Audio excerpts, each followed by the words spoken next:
We have made major strides in the last year toward scaling goals, which is double and triple the size we are now. Right. There's arguments for both approaches. Staying small, making a living, doing it that way. It's just not in me. I need to be pushing, competing, growing at all times. That's just in my nature. Yeah. And I don't think we've had...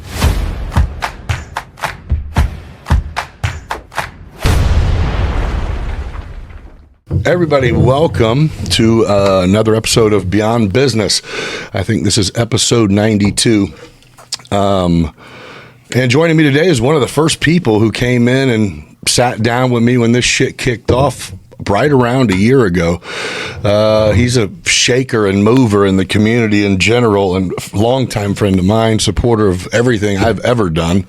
And welcome back, my homeboy, Taylor Deetz. What's up, my brother? How you doing, man? Glad to get in here with you again. For sure. We're both running so hard, it's hard to corner each other a little bit. How has it come to the point where you have to literally carve out scheduled time just to talk, right? I mean, it's kind of when you're pushing in business hard, I carve out personal time and schedule it. Just like you schedule business. It doesn't happen. I missed it for like 2 years. Seriously, it was like, wait, I like people. Yeah. No, but I love to see what you're doing. So whenever we actually sat down here last time, it was, a year ago, it would be a season ago since you took on the new venture of Family Home and Patio, which I don't know exactly how it did, but it seems to me like that company is the bomb. Like, I don't know how big the pool industry is or how many people can even afford to drop cash on a badass pool like our homie Colby has, or if we can just go visit them when we go on vacation. I don't know what real life is really to people. So how is it compared to what you thought, and how is it in general? Well, I'll start with saying that this is, I'm kind of low-key celebrating our 25th year at Tailor Made Landscaping. We just wrapped it up. So 25, bro? 25. Congratulations. Yeah, it's hard to wrap your mind around that a little bit. But okay, let's pause on that for a second, because it was you made the joke at yourself, which I did the exact same thing. So I couldn't really. It was like but you said, I was like a party of one with a plan, however long ago, and my business card said CEO. Like, I had some shit, and it's like, whoa. Was that a dumb idea, or is that exactly what you're supposed to do when you go, I got something happening, man? I'm still calling myself CEO. But, you are, bro. By definition, I don't know if I'm that, but I'm definitely a CFO in my company. Fair. As I scale, I hope to accomplish CEO. When you put CEO on that card, you didn't know what a CFO was. So. No. Or a CEO. There you go. I just knew that it described the future where I was trying to get to. Yeah. And wanted to over goal myself. And I do that every year when I set goals. Right. I set my goals high. Yeah. And if I meet all of them, then I probably didn't set them high enough. Do you get a chance ever? I guess your kids are a good way to reflect. Work kind of just meshes together, but you can still flash back. But do you ever take the chance to look at the perspective of going, all right, man, I mean, in 25 years, this has been, you grew up, the company grew, you started it when you were a kid to me. And absolutely. And, in the business world, you're allowed to fail till you're like 35. That's 22 years old. You succeeded in your early 20s. I mean, I have a great team around me, so we celebrate our wins together. So I'm not celebrating, and by some of my staff have been with me for 15, 18 years of it. So we look around and we get to contemplate, and we're very, very proud of what we've built, especially from where we came from. From it is totally a we thing. I've built a great team around me. Without that, I would have never accomplished the things that I've done now. We've spoken on that, but we're very proud. We put together a lot of careers for people and created opportunities and made honest livings for ourselves and created opportunities for ourselves, and still do, and still are. Yeah. And now looking at the opportunities we have to retire, right. Decent. So do you still, is there, I know some people say if you're not growing, then you're fail, or if you're not growing, you're stagnant or whatever. But I do believe some people, want 3 crews and that's enough. Some Sure. people want 10 crews. Then Colby wants as many people as he can fit on a. No, you know what I mean? I think, do you guys, that was my long way of saying, are you guys still trying to grow locally, or are you kind of going, no, we're. Absolutely. We have made major strides in the last year toward scaling goals, which is double and triple the size we are now. Right. So, there's arguments for both approaches. Staying small, making a living, doing it that way. It's just not in me. I need to be pushing. Yeah. Competing, growing at all times. That's right. Just in my nature. Yeah. And I don't think we've had a year in 25 years that we didn't have quality growth. Okay, so are you, well, you just said it. It's not for everyone, but so the other people, and you might have already done this, you've definitely had the opportunity to be on the other end, but have you bought out any companies? I have. Like any smaller local? Yes, we've grown through acquisition. There you go. So there's some people that go and organic growth. Yeah, so they would love for someone to go pay me, and then I'll go to work for you, or let me get the fuck out. Yeah, and I have my eyes on people now that might not even know I have my eyes on them. Bam. Well, I'm glad you said that, because there's a lot of value, and sometimes it could be viewed more like a merger. So sure. I'm getting to the size where. I'm eyeballing some mergers to really, get to that level that I'm shooting for. Which is what? Describe that compared to what you are, because I feel like, and I'm only going to mention the other company because I haven't heard bad shit, but I feel like it's like you and Walker's. You guys are the only two. I'm sure there's a million, but you guys are the two. Yeah, right? I think that I've grown myself into the top of the pile by default over time as my peers have retired and just and sheer your quality time, work repeats itself, and all of the things. So it's a time thing. Our ascension hasn't been rapid; it's happened steadily over 25 years. And that's a stretch. It is, but in this climate, it's very challenging to get past a certain size, of certain thresholds. Especially with the workforce challenges that we have. So it's impossible to, no, it's not impossible, but, well, sure. There's a ceiling a ceiling within your radius, so does that mean you have to expand your radius? No. To grow your ceiling? Or do you know what I'm saying? Is geographically, do you have to go, okay, well, we're going to have a dozen of these fucking badass setups in, I don't know, 100 miles north of here too, or I don't know how it works. I'm just saying, is that the only way? Is you have to physically go further, or are you like, no, there's enough around here, we just need to lock? We have not saturated our market. It's like every year we turn away as much, if not more, work annually than we take on. And it's been that way since day one, and there's still that much work out there to go get. So we have not accomplished, what I would classify as domination of our greater Decatur area. Like we haven't saturated it. There's an incredible amount of work that we turn away. What is it, manpower? It's manpower. It's also infrastructure, which are prepared for any level of growth infrastructure wise. But then it comes in. Then other things come into play: financing, equipment, staffing, training. Yeah, but it's going. We would literally have to grow. Yeah, yeah. So we're just at a point now where we're ready. We've hired in our first project manager, and now we're looking at hiring in another salesperson. And so So we're getting there where we can turn a corner. I don't want to throw numbers out there of our goals, but I'm at almost 300 to 400% growth before I hit the benchmark that I'm looking to hit. So it took me 20 years to do 1/5 of it. Yep. And it's going to take me, I think I can do it in 5, the other 4/5. It just started making sense. It compounds quickly when you get over certain thresholds. That's what I was just going to say. Is it's funny because it seems like the slow growth. I mean, although whenever you start with a little bit of nutting, a good year feels you'll never feel that again.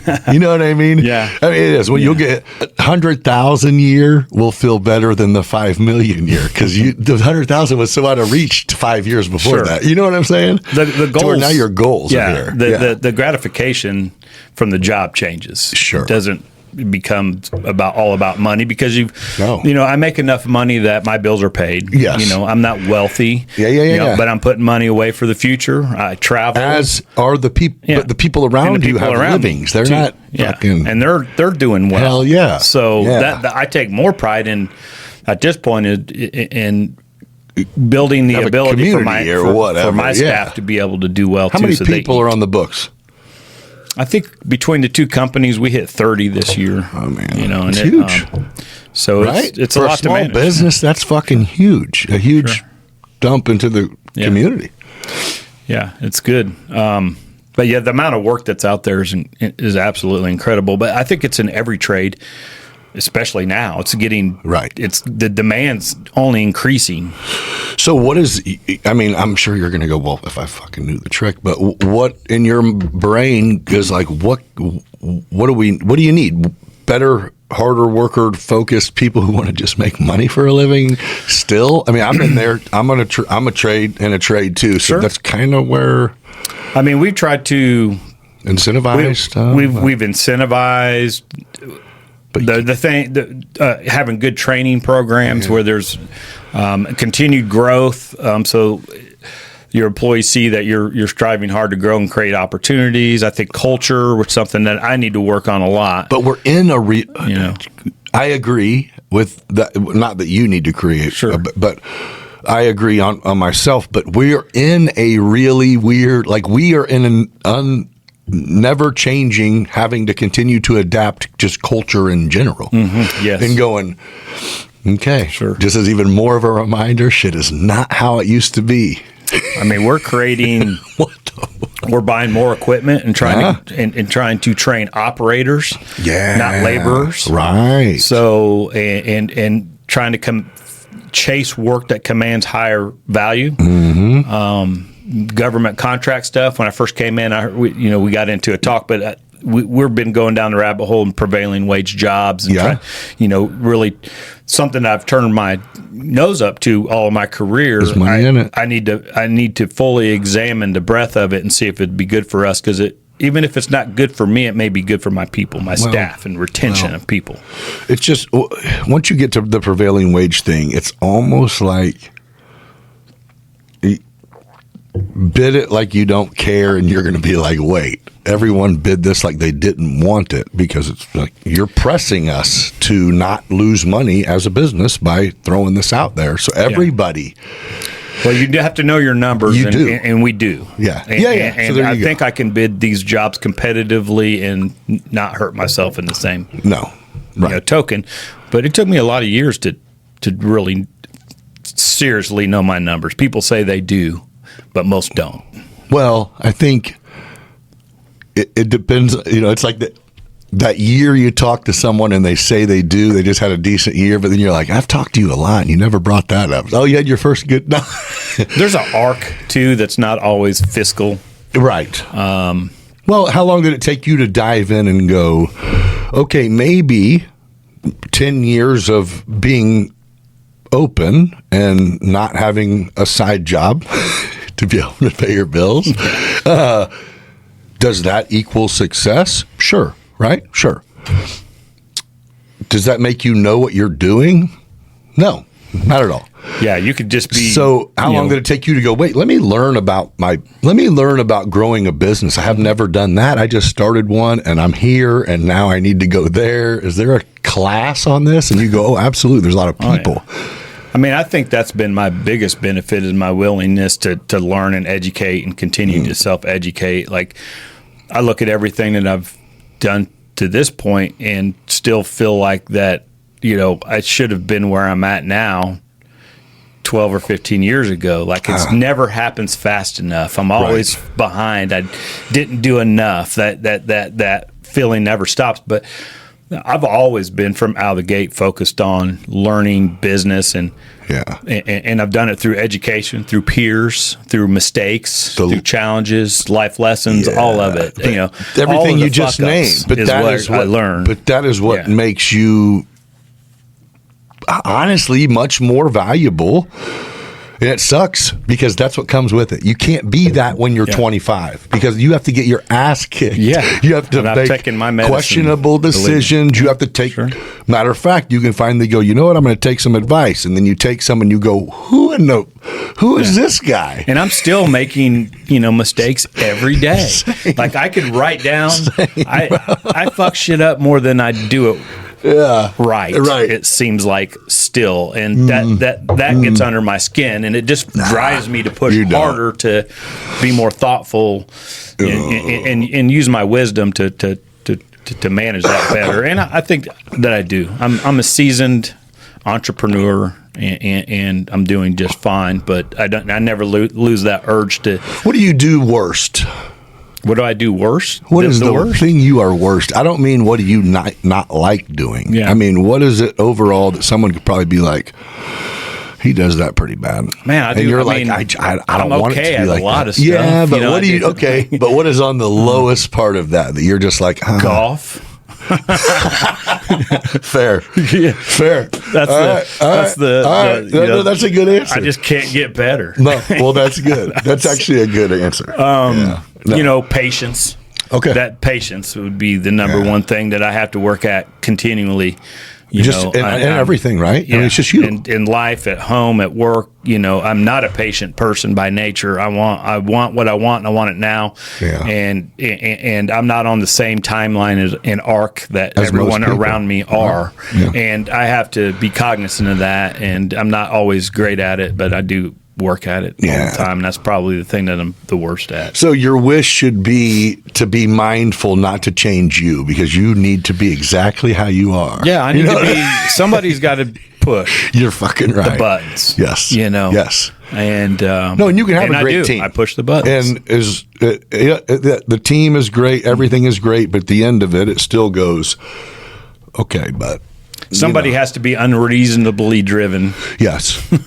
And I'm unreasonably Someone has driven. to be, the one that, who let this fucking, yep. But some of this conversation, that rolls into family, home, and patio. And yes, which I definitely, that's what we're, I'm glad, first of all, that you brought attention to TaylorMade, because usually you're kind of like, we're good. We're straight. There's some complacency there a little bit after 25 years in business. But that should be the thing, and it just did. That made you go, well. I know I'm an expert in my field at this point. Quarter century. And I now have the responsibility to mentor and help the others coming up. Behind me. So I'm in, and I had that help on the way too. So that feels good, and giving back feels good, and helping others. And well, congratulations on a quarter century, man. Yeah. So building young people, bringing them into the workforce, but that also made you be able to even get your foot in with family, home, and patio. Right? Branch out and do something different. So tell me how that's been. That was my, I guess, initial question, and we went because I didn't even realize it was 25 years. That's special. There's been so I'm just finishing my second year. Okay. We started the year with 2 employees, myself and my son, oldest son Kane, and finished the year with 5 employees. So we've had rapid growth, and a lot of things are coming into place, and that's great. But I'll roll it back a little bit. that the real reward has been just in the shaking up of my life and forcing me to go. I've dove into a new industry. I'm now the new guy again. I'm the greenhorn that doesn't know shit. And coming from the gradual, you're the coming veteran, from being the veteran guy that has an expert in his field. Now I got to go get my ass kicked again, and that's been a really good. Feels good lesson, a little bit, and then it's just got me excited, and learning. It's a lot different than landscaping, even though they parallel each other.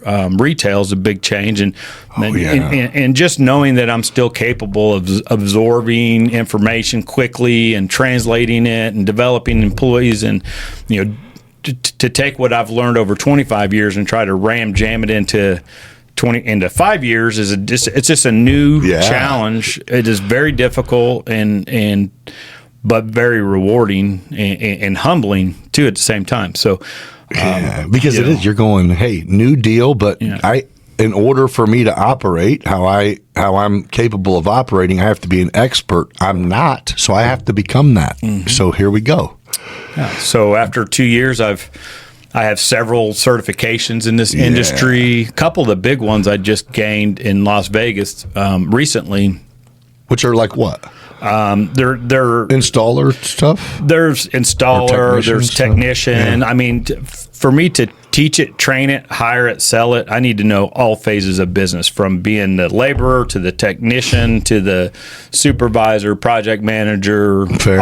Every position I need to dabble in and get a decent understanding. That's what I've been trying to do. Yeah. So the most recent was a certified pool operator and certified pool inspector, and what that does is give me the credentials to inspect residential. I've already been doing some residential pool inspections, but commercial. Yeah. And it also gives me the credentials to go get my state licensing to go start doing commercial work in general, and that's where the money's at. Yes, yes, and that space is very challenging and detailed and complex. And I have a long ways to go, but I have a good team around me, and I have a lot of people guiding me and helping me. But so I'm kind of excited about that. It's like, so when you got in, did you think? And either way, I mean, you thought something, so there's not like a wrong way to have went. But do you think that you thought it'd be easier to sell badass pools, or did you? Or I guess I don't know. I think what you can do is so amazing, but I also know that I don't have a hollow. I have to balance my checkbook eventually. Sure. The pool and spa industry it's expensive. Right. I mean, these are luxury items. Exactly. That most people dream about having all their life, and there's different levels to it. Yeah. Between an Intech blow up pool that you buy at Walmart to an above ground pool to fiberglass in ground pool with all the bells and whistles, automation, fountains, fire, outdoor living spaces, the works. So everybody could have a piece of it of luxury in their life and entertainment. But it is just, it's expensive. So did you think what did it do in the first year? Or in the year since we talked last, in the season that happened, I felt like the first, right when you acquired it, it was almost like a year of going, okay, let's let it be known that we're on and popping again. Yes, because you didn't change much up. You didn't change the name. Well, when I bought the company, they were in process of retiring and closing. I remember that. They were on the way out. But the same name, right? Same name. Yeah. Family Home and Patio. Yeah, so it went from nothing to, oh shit, they got badass hot tubs all over this bitch. Yeah, they were closing. They stopped selling hot tubs during COVID. They hadn't had installation or service in many years. So I mean, really, I'm started from the ground up. Right. I mean, I had the benefit of an established name and a retail location with some core clients. Right. So I had something to start with. Yeah. But what's your bread and butter? Service? service is definitely where it requires the most skill and has the least amount of people doing it. Like, in particularly, we're killing it with hot tub service and hot tub in installs right now. That's really where we're really, really doing well and making money. Nice. We're still growing in the pool installation area. More above ground, probably, right? Yeah, more above ground. I haven't gone after a lot. Yeah, I'm training people, and they're getting their certifications to go chase, to be able to go sell, and and so now I give people their dream. Yeah, it's taken a couple years to get my service tech experienced, and then now get a builder that I've brought in, got him certified. So this year we'll have 2 crews. We'll have a dedicated installation crew and a dedicated service crew, so we can really start growing. That's growth. And and it's just, it takes time. I can't just roll out. No. These are complex systems. You're right.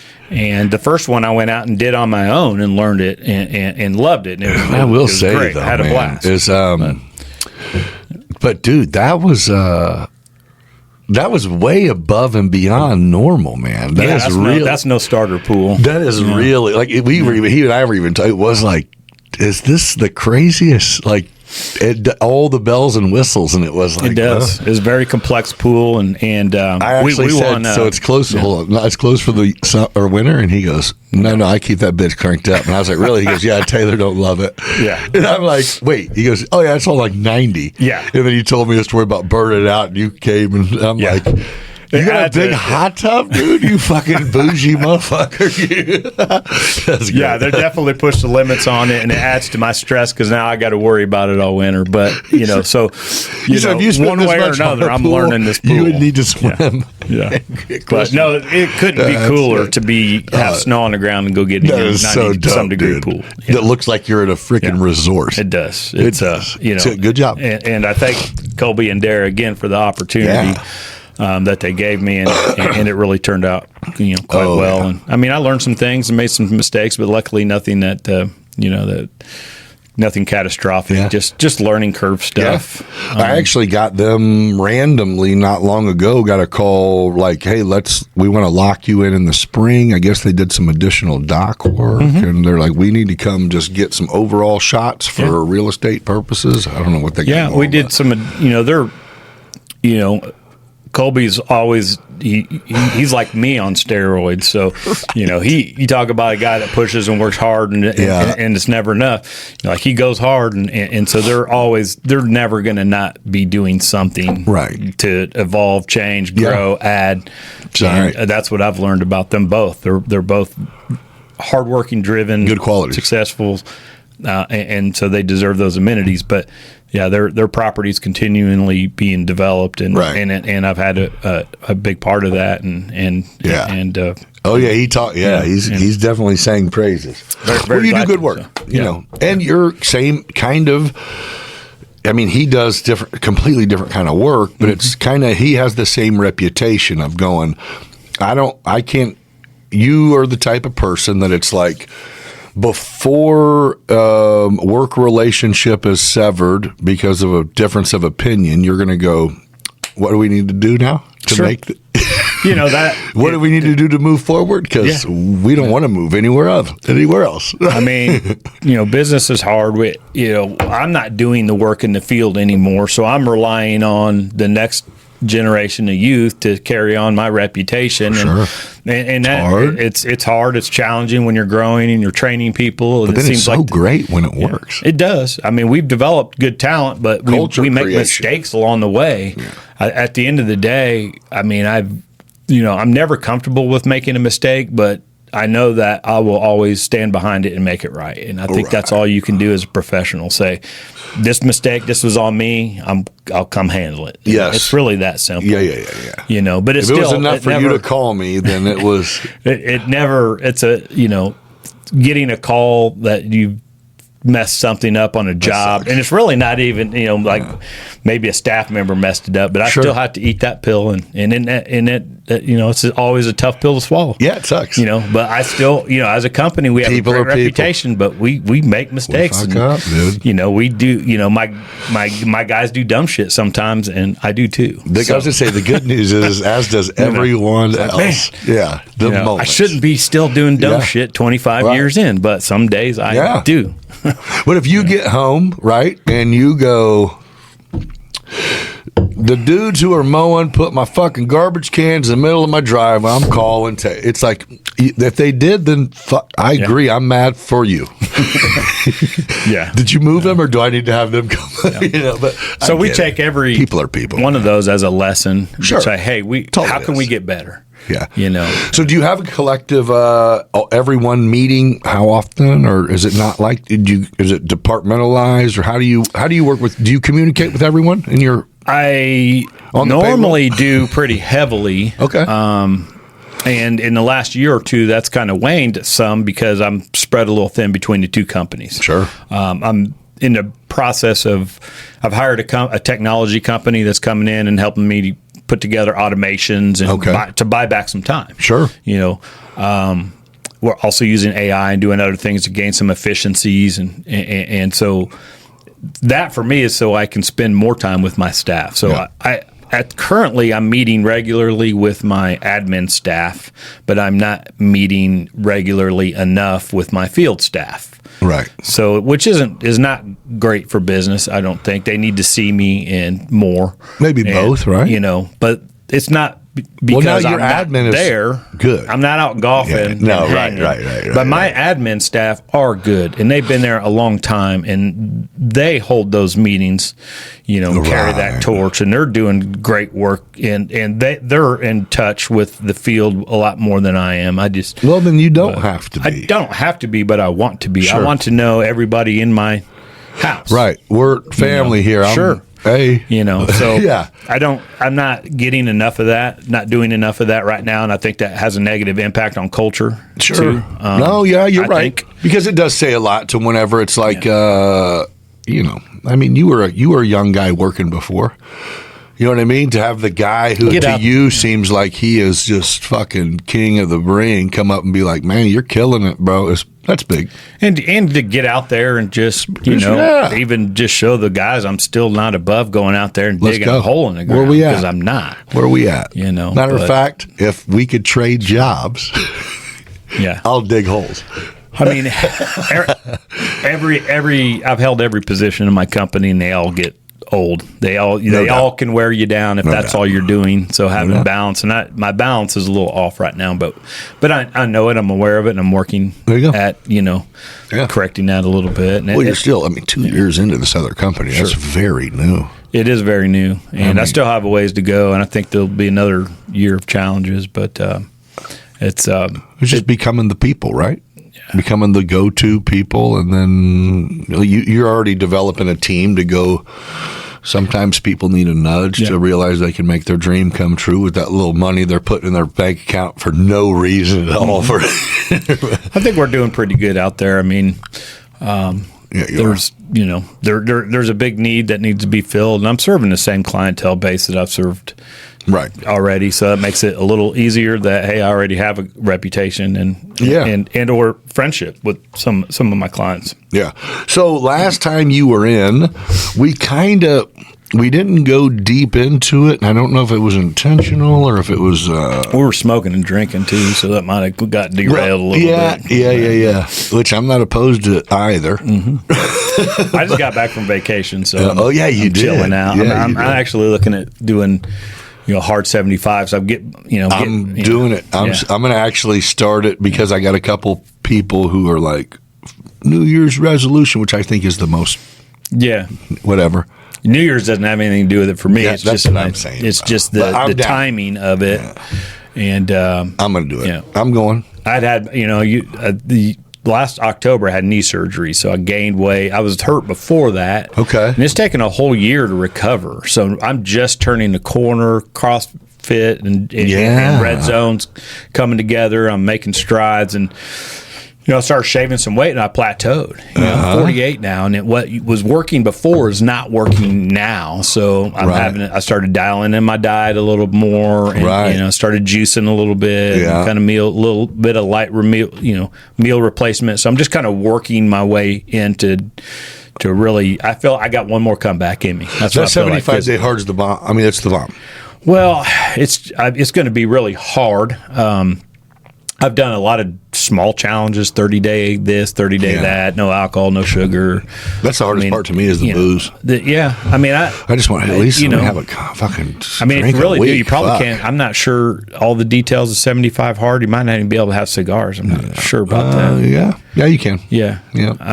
It takes a lot of discipline, and when you're, I'm working 2 jobs. When you're working a lot, it's really hard to fit something like that in. Right. But I'm doing a big backpack in March, and I want to be at my best for it. So even if I fail at 75 hard, I'm going to give it a go, and I'm going to come out better than I went in. And I'm not sure if I'm going to go to that extreme, but I'll implement pieces of it. And for me, I don't need that. I've been disciplined gym, food, life most of my adult life. I don't. You just need to find what works now. Yeah, I don't need to swing. I don't go from one extreme to the other. I'm always around the middle. I just need to dial in. Yeah, you know it. But I may I'm really feeling the urge to get back in tip-top shape because I haven't been probably since COVID. Right. Like competition level shape. And I think that's it. The 75-day hard, it's just something, regardless of how long it lasts, it's kind of a tomorrow shit's going to be different. And that's good. Sure. You shake it up a little bit. It is good to shake it up. Yeah. And because on our schedule, the only option is right when you get up in the morning, get your ass outside and go for a walk because you have to somehow get 2 workouts in today. I got 45 minutes or whatever. Yeah. So whatever. You know what I mean? It was just I think that's what because it was an outdoor, indoor. It was one outdoor, one indoor, and that's what it would kind of just be. All right, taking the dog for a walk at 5 in the fucking morning. Let's go. And then I started loving it. I do it still. Well, I'm the biggest cold weather pussy too. Like I'm I'm not trying to go outside when it's cold. I just I want to go to Florida. I'm trying to go somewhere in the tropics. How was that, bro? I mean, did you just go to Florida, right? Yeah, I was there for a week. Where'd you guys go there? St. Pete, Tampa area. Yeah. We have a lot of friends. Easy to get over there. Jill's dad lives there. We're close with him. So it's just easy to pop over. And we've been trying to find multi-unit there and discuss kind of trying to stake a little small claim there for the future. Is that where you guys go when you dip off here and there? I've seen you went there. I don't know if that's there, but have you went there a few times in that area? Yeah, I mean, we're there regularly. I love Tampa, and some of it's just about accessibility. I can go over there for the weekend. It's 2 hours away. Right. I don't, and we love travel and we love to go warm, but that's not the only place we go, but we go there regularly and we have a network of friends there. Hell yeah. So it's just almost like home away from home. Right.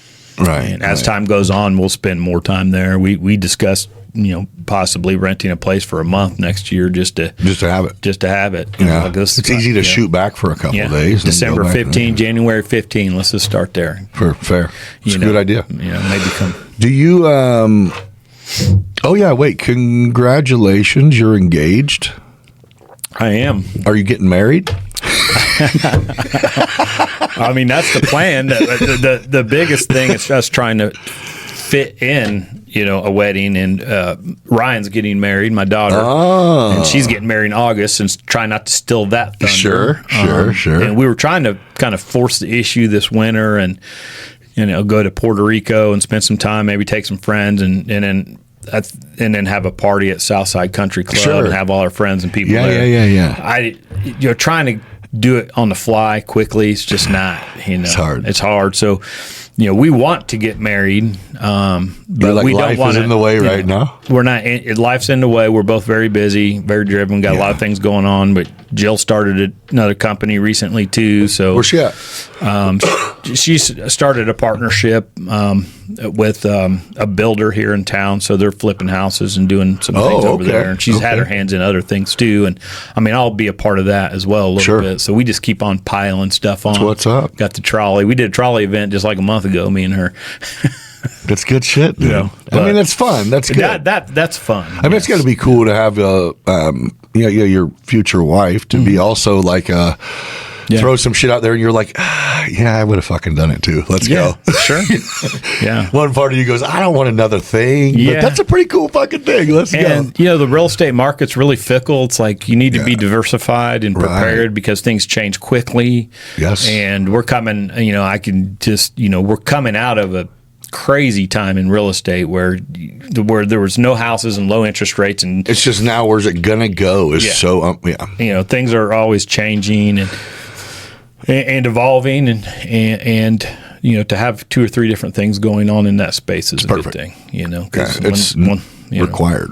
Almost so required too. I think so too. Longevity. You know what I mean? Yeah. Because that's it. I think it's who did I have in I was talking to that I was like, is it hard to be a realtor? And it was like, you mean the class? And I'm like, yeah. It's like, yeah, no. Yeah. No. Yeah. I mean, can you make money off of it? Yeah, probably not. You know what I mean? So I think that was just hard work, like everything. Time and hard work. That's it. And so the grind is real. I know guys who sell insurance that when they want agents to work for them, I'm like, why would you give these kids that sales pitch like this shit is easy? Yeah. Give them the real deal, but tell them it's worth it. You know what I mean? Don't make it seem like you can make whatever you're worth. Like, they don't know what you mean. If you have the work ethic and the drive, you can have success in just about any industry. Yeah, man. Maybe not quarterback of the NFL or rocket scientist. Fair, so there's a couple of them fair. that maybe not. But well, we talked about this last time we were here too. Is how valuable it is to be able to talk to someone, to look at someone and have a conversation. It's all good to be able to transcribe well and all of that, but no matter what age you are, if you have someone come in, a young dude, especially a young dude, who it's like, holy shit, this fucking kid just grabbed my fucking hand and introduced himself and told me, it's impressive, right? Have you had the CEO kids to your studio or anything yet? Man, you got to get on that bandwagon. So Blake kind of shifted, and then I got lost in the mix of that. Yeah. But I have heard great things. Well, my youngest, Colton, went through that last year, and he's very entrepreneurial too. He's been around it. His mom's entrepreneur. So, where's he at now? He's at Richland. So he was going to go to Arizona State, and cooler heads prevailed. And he decided the smart play was Richland, and he'll graduate with an associate's like in a year and a half, and then he's going to transfer to U of I. That's the current plan. All right. And that's a very good financial plan for me and his mother too. And so I think. Yes, we had the conversation. I don't know if it was on the podcast or just us having it, but I remember it being like out of state was a whole different ball game, and it was like, well, once I think he realized that, that dream was horrible. My position was, I'll pay a third. His mom pays a third. He pays a third, and then that's kind of that's. They're standing together looking at you like, we got 2/3. Yeah, you got skin in the game, and it's very expensive. And skin in the game is beautiful. Yes, and the Richland's a good school. You can get your required classes and get things out of the way. Yes, and he's there for free. Yes, everything's paid. He's got scholarships. It just doesn't make sense, for us to spend that kind of money. It doesn't make sense for you. Have kids who are local that go to Milliken for 4 years, and it's like, was that a pride thing? Yeah. If you weren't going for free, you definitely should have got your associates over here, and then you know what I mean. If I had it my way, you'd probably be in trade school right now. What is his goal? What does he want to do for a living? Do you have any idea, or is he there yet? I mean, I'm not sure that he does. He's 18 years old. I just don't know. But, goal. Business, dream. Finance, and at one point it was sort of influencer driven, and but in the physical fitness market. So he wanted to, and still does, and does some things in that space now. Right. You know, whether or not that comes to fruition for him, I think school and will open up doors that he didn't know were there, and his trajectory may change. Right. But you know, technology mixed with fitness is his kind of space. Well, he is at a point in life now where it's almost, I mean, we don't like the idea of wasting time, but it's also like, go fucking try everything.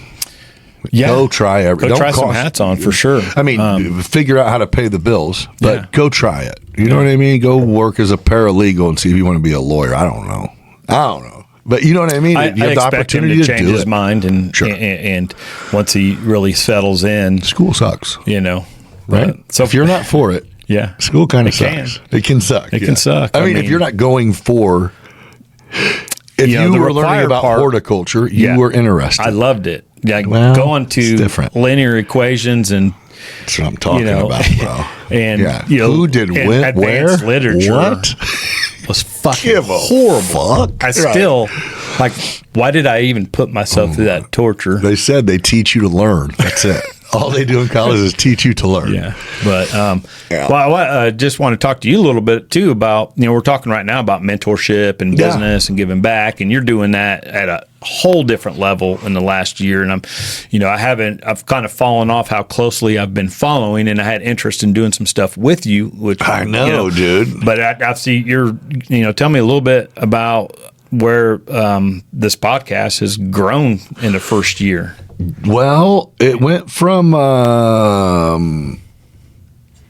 we had an early conversation. I'm reaching out to my buddies, and they were down to do it. Yeah. And then there was almost a spot that hit to where it was like, holy shit, I don't even have to look for people. Yeah. Because people were coming. But now it's kind of back to the point where I'm going, all right, I don't really know how to grow as far as guests. There's certain guests that I've invited that I know I don't know them. Mm-hmm. So it's either an email from someone you don't know or a Facebook message that I can't. So here's how it works is like from a Beyond Business podcast, I can't message you. Yeah. You know what I mean? If we're not friends or I have to message you from my personal one, which we're not friends. So it's a stranger messaging you. So sure. I think contact is weird. And I actually recently had just kind of reached out to a couple people. Colby was one and Zane was there when I did it, that I just go, man, I need your guys' network. You know what I mean? Because they were both kind of saying, man, we really like what you're doing. And I go, well, then. Perfect, you say that. Okay. Let me talk to some of your friends. You know what I mean? Like, it's whoever, whatever. If you think it would be a good fit, let's do it. Like, I've reached out to like Nicole Bateman 6 months ago, but she probably has never even checked it or heard from me. And you know what I mean? So it was like when Colby was like, dude, this would be a good one. I'm like, I've actually, or like Britt Miller. It's like, yeah, I get it. And sure. Well, use me as a resource too, and tell me where I can help. Yeah, and I don't know what I even want, but it's almost like someone to go. I don't know if someone called you and said, "Hey, man, can I pass along your information? This would be cool for you to check out and be on part of this or whatever." Yeah. I don't know. I mean, I do have people. I've been pretty self-absorbed the last year as far as I get it. I just my new ventures have just really absorbed. Way more time than I thought they were going to. I'm hoping to, like I said, buy some of that back. Sure, fingers crossed. It'll happen. Yeah. It just takes a minute. But I've seen you're putting out, you're branching out. We started a couple little spin-offs, a group on Facebook that's cool that I need to, I also, need to participate more in these things. And I don't know what I'm doing. I'm just trying to, because I think that's it, is I enjoy even from the people I don't know that I've met here for like a month or so after they leave, I'll hear from them. Yeah. You know what I mean? And it's just you cool. make connection with people and you learn something from everybody. And I think all of it is all of this conversation is helping the business community, Right. in a way. Like, Yeah. I've taken something from every person that's been on your show, and Well, I appreciate that. and find them all more interesting locally than, I listen to national stuff too. But, Sure. I find the local stuff, intriguing to me. And as a busy person, it's like, as unfortunate as I don't know if it's unfortunate or not, but unless you happen to catch Jill and Taylor on date night, it's hard to access you. Not because you're inaccessible, because you work 90 hours or whatever. You know what I mean? I'm just saying, because time is valuable, man. I have my office manager's playing linebacker in front of my office all day long. Right. She doesn't let anything get through. I'm saying. So, well, I think, I think that's what made it key to me, is going, well, we're all regular people, man. Our problems are on different levels sometimes, you know what I mean? It's just a bunch of dudes or chicks going, I think we got this. I think we might have this. Yeah. But all the mentorship and peers, help me more now than ever, especially as I'm trying to take this company to the next level, because I'm really trying to cross over into uncharted territories. Like, what do I know about running a, mid-size professional company? I'm a small landscape company in the scale of things, Is that what you call it? Yeah, definitely. If I'm out in my landscape community. There's people here in Illinois doing $30-50 million a year. There's huge companies. Really? Yeah, the landscaping industry is massive. Yeah. This one kid I met and I follow, this kid's 18 years old. He's from Jupiter, Florida. Okay. And he started mowing yards when he was 16. And he just went off down there and blew up, and then bought another company. And he's 21. He's like the face of landscaping now, sort of. He's in a peer group that I follow. And I've met, talk. Yeah, he kept buying these companies. He's worth $400 million. He's 21 years old. He did this from 16 to 21. Yep, unreal. And it's like there's we're in a small market. Sure. And I don't have But what kind of growth is your goal? What's your goal? 5-year goal? Dollar-wise, gross, or I would say maybe from where you're at now on a percentage level, how much do you want to grow in the next 5 years? And at that point, are you trying to sell it? I need. Or you're like, I'm trying to sell it today, motherfucker. At this point, I'm shooting for about 350% growth from where I'm at right now. Oh, triple or better. Yeah, triple plus. Yeah. And it's more than manageable. At that point, I think I will have, hopefully saturated up a lot of the leads that are coming in. I might even have to start advertising to be able to maintain that level, possibly. Which project manager and whatever else you said you're adding. Sales, dude. I've actually already added. You're gonna one, but you're gonna go real quick. Yeah, I've got 3 dedicated sales force. We just have to say yes to some people. Sure, it's workforce. It's a lot of different things. It's challenging. I watch. I have friends that have navigated scaling their companies a lot better than me, and I'm trying to learn from them. And I have, and trying to navigate. But really, I've had to study hard It's not the same. Nothing's the same, right? No, it's completely different. Yes. My job has completely evolved. I haven't been a landscaper for 15 years. I've been different levels of management. Right.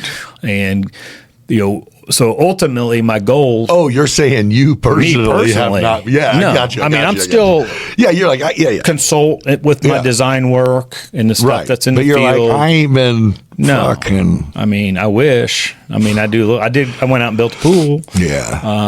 I used to be a really good landscaper, but I've. There is gratification in that, man. I love it. It really is. I fancy myself being able to go back out there and operate and do some things and have that balance be in and out. It's just not, with the goals I have in mind, it's not reasonable to think that I can go tinker in the field. Right. But I do have tight connection with my staff.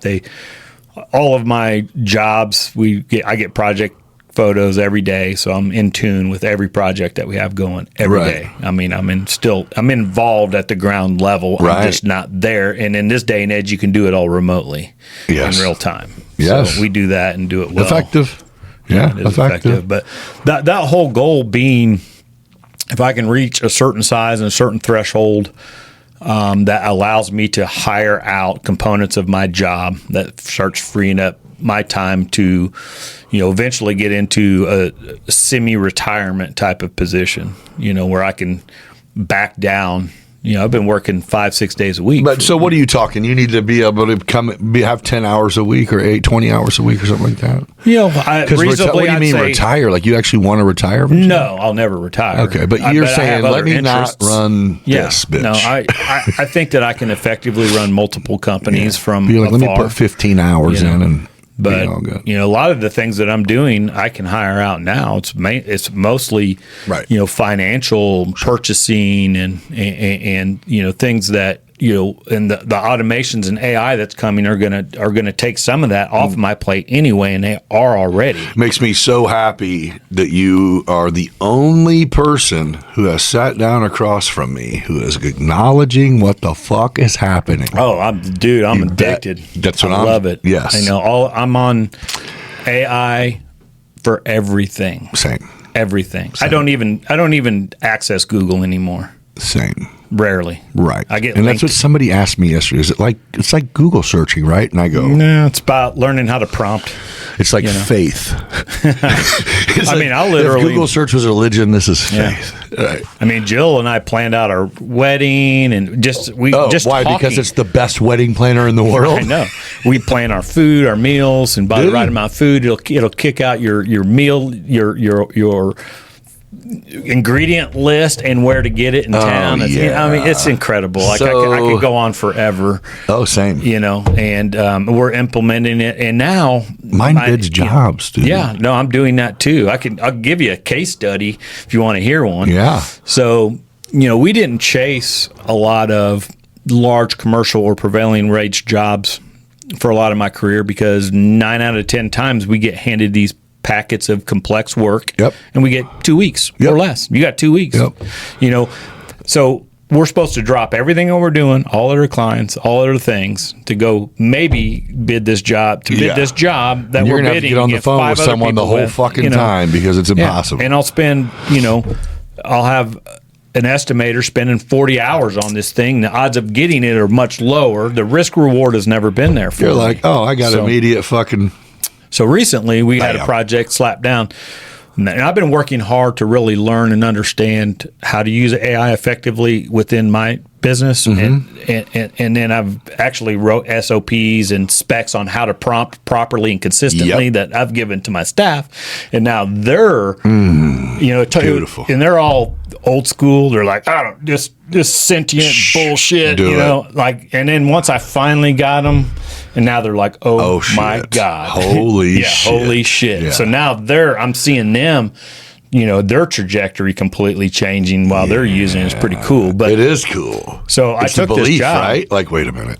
Wait a minute. Yeah. So I did my first big takeoff job with blueprints and everything. Plugged it in. Right. It's all, and you need to be good at prompting. You got to figure out that's the key.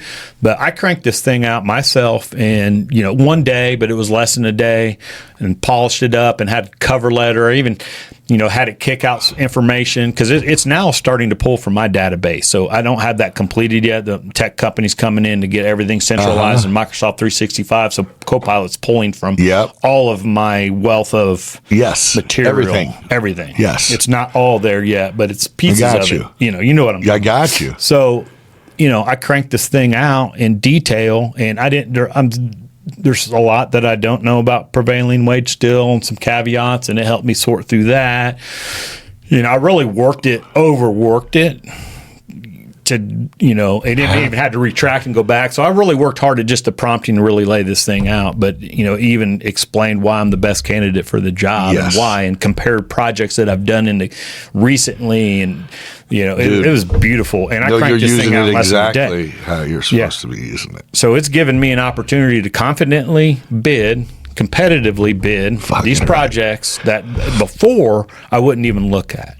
Right. Because I have, a massive list of regular customers that come to me, that are repeat customers. I can't turn them, our first clients that get first service are our repeat customers. Right. And then secondary, it's, or would be cold calls from there. But, Yeah.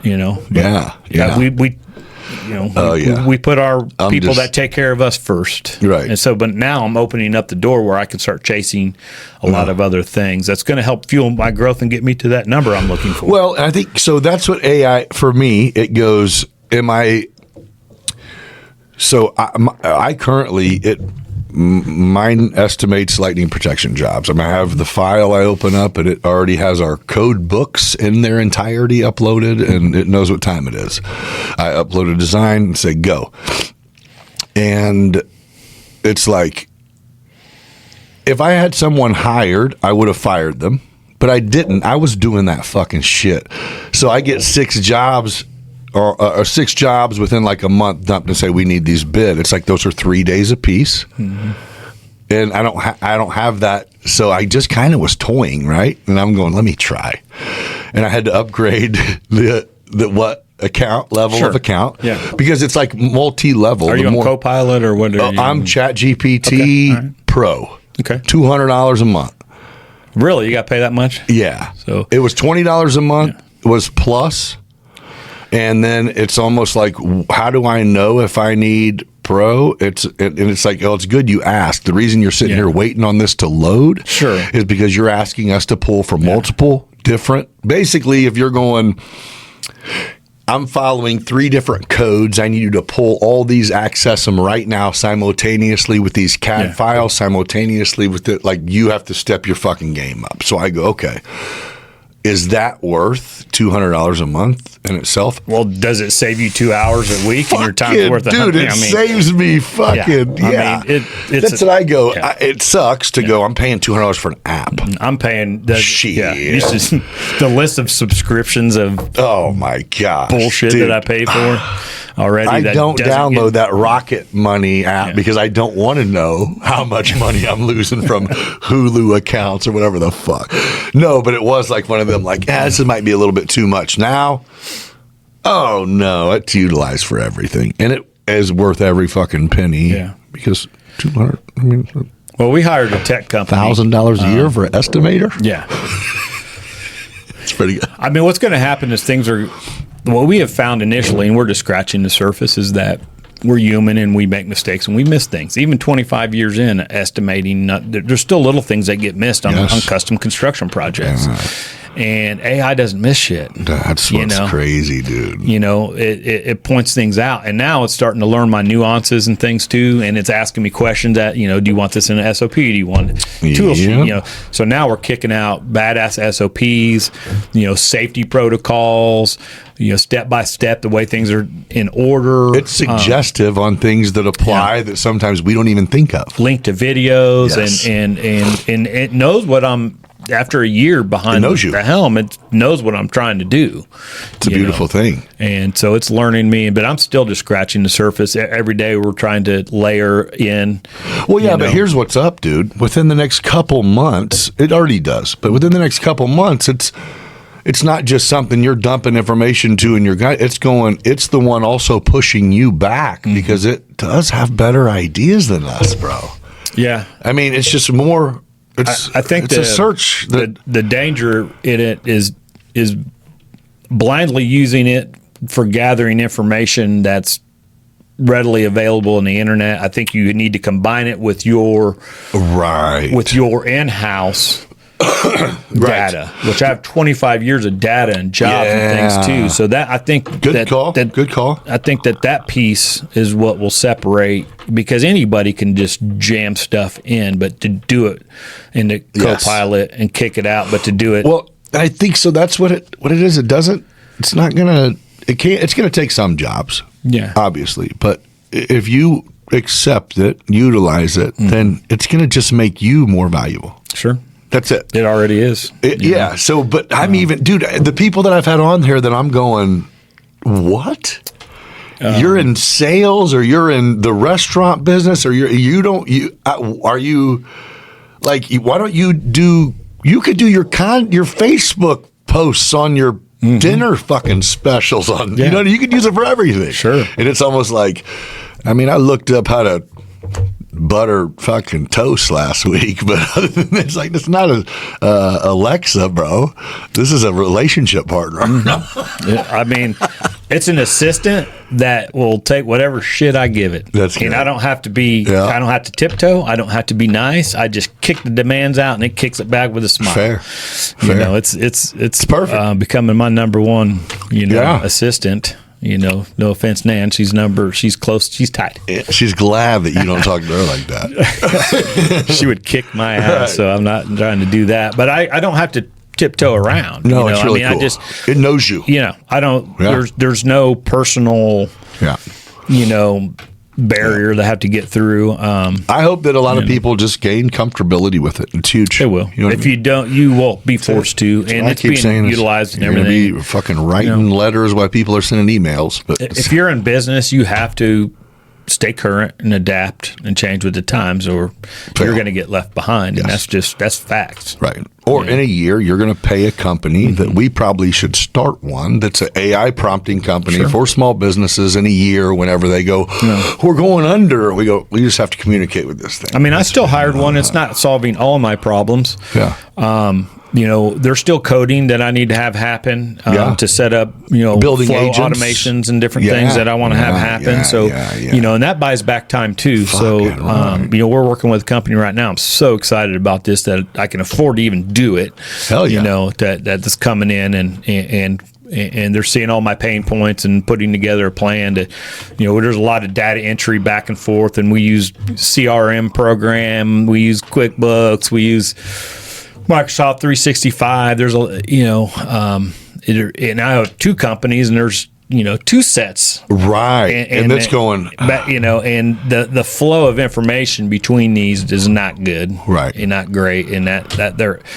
And I know what I need, so they can come help in it. and help it. And Perfect. And even as much as, I'm not ready for AI to answer my phone calls, but I am ready for them to record my phone calls, put it into my CRM, send it to the division manager, estimator, and help facilitate. Hell yeah. I think that, some of the things that my office manager is doing now, she'll evolve and do other things very valuable.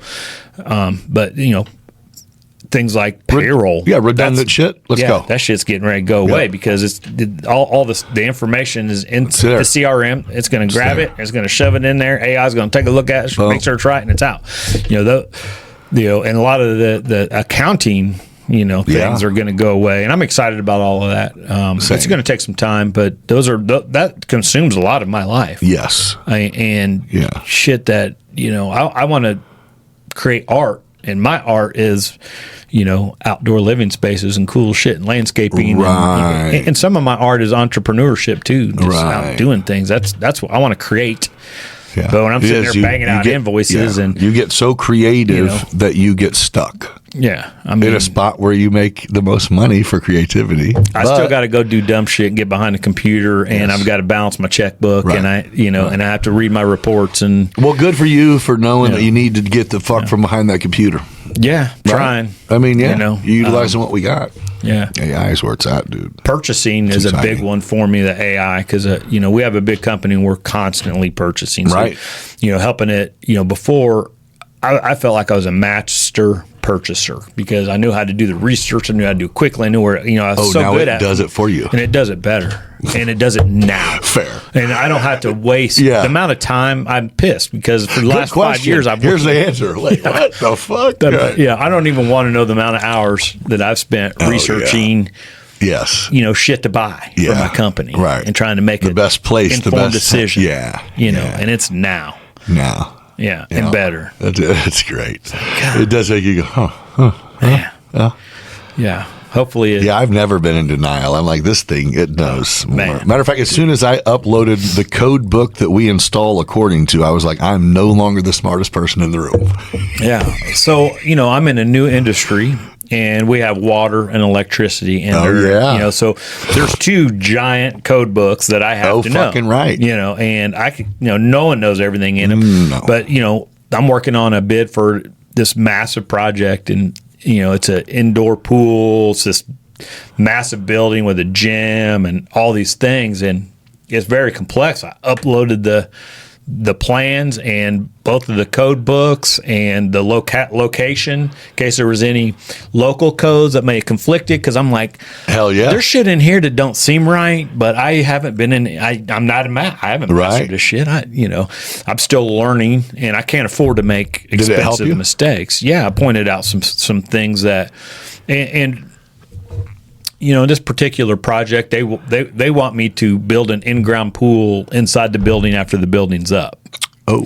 And I'm like, yo, this. You want to throw these walls up around this pool? So it's a bad idea for a lot of reasons, but for me just to tell them, like, that's stupid. That's not good enough. Yeah, that's not going to cut it. No, yeah. So I was able to put together a very detailed report that made sense. Reasoning. That was very reasonable. Why?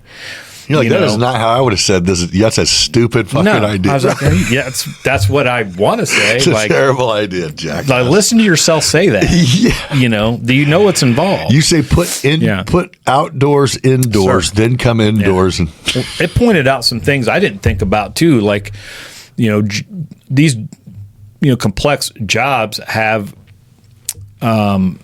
not only the code compliance, but also inspections that need to happen in certain sequences. Yeah. And trying to do things backwards and in the middle is pointed out how disruptive it was going to be to all phases of the project if they're not done in the correct order. I'm like, so things like that is pointing out.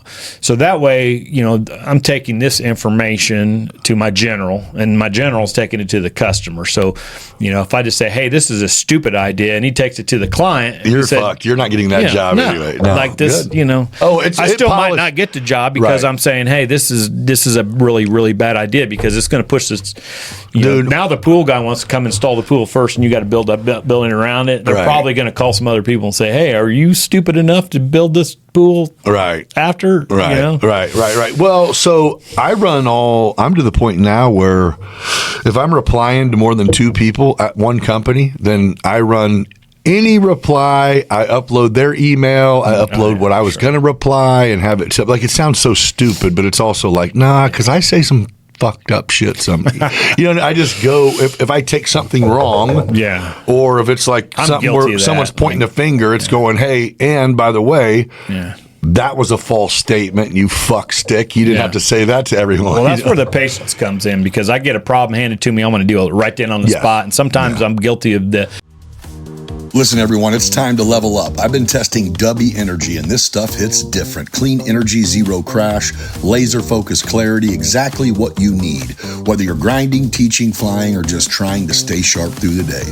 Go to Dubby.gg and use my promo code BeyondBiz at checkout for 10% off your order. Try it for yourself and feel the difference. Dubby Energy. Focus up, lock in, get after it. Do you have off time? I do. I mean, I am very regimented with my schedule. It helps me sleep right. Everything in my life is pretty scheduled. I even do block scheduling at work. I learned that from Colby, actually. That was one of the big takeaways I got from him, is learning how to just focus in on one task and not do any other tasks. Such as if I'm doing estimate time for this block of time at work, I'm only doing that. I'm not doing anything else. I'm not taking calls or distractions or any other things. So, because once you get in that mode, I can kill it. Yeah, fair. But fair. As a business owner, you're putting out fires all day long. So if I allow everybody access to me all the time, I never get anything done. You wait till Sunday when you're supposed to not do shit, and that's when you do all your estimates, because no one's fucking bothering you. That's what I do, bro. So I have to be. I get 10 to 12 hours a day at work to be as efficient as possible, and I continually find new ways to get more efficient and taking cues from others in the business community and or just AI. Yeah.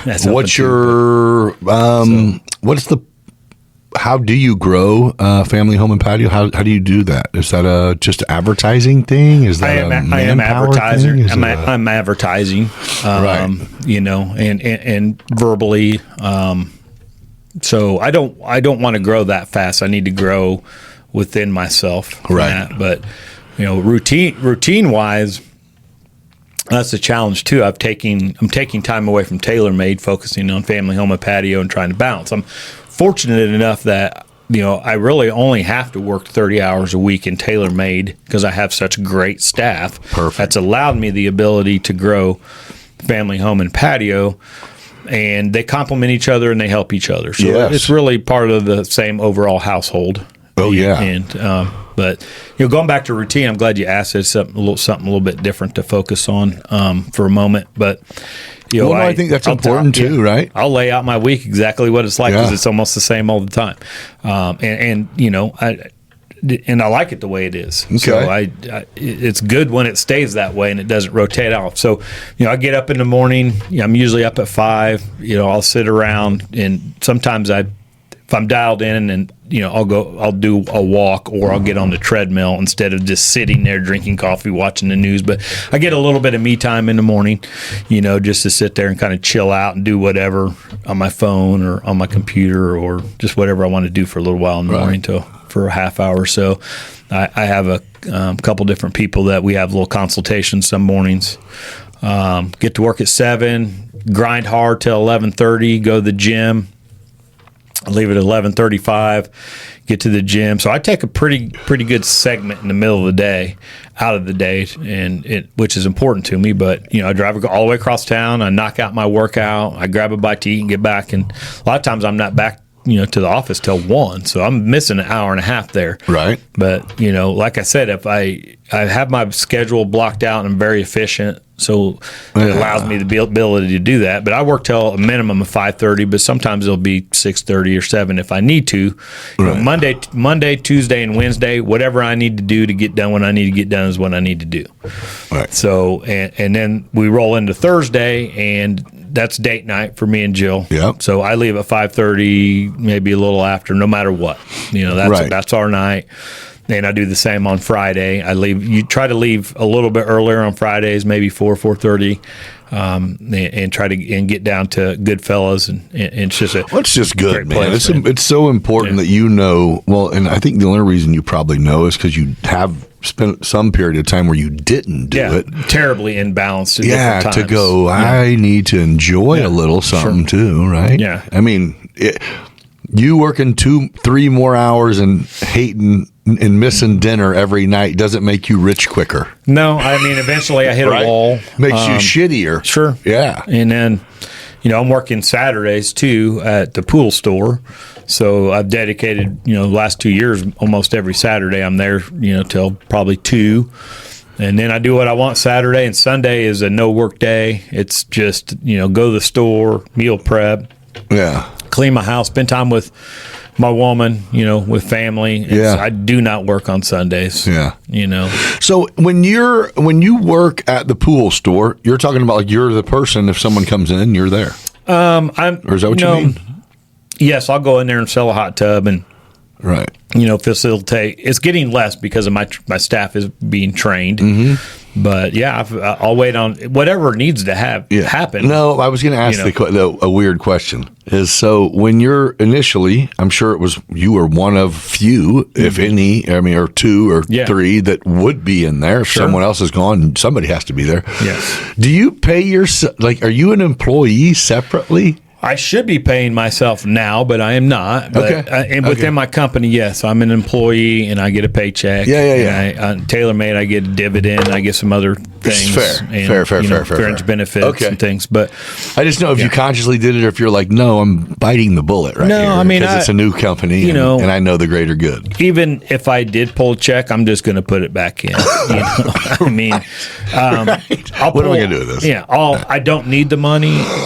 Fortunately, right, and that will prematurely taking money out of that company will only hinder getting it where it needs to get. Fair. So right now, it's hard to dissect if you're making money.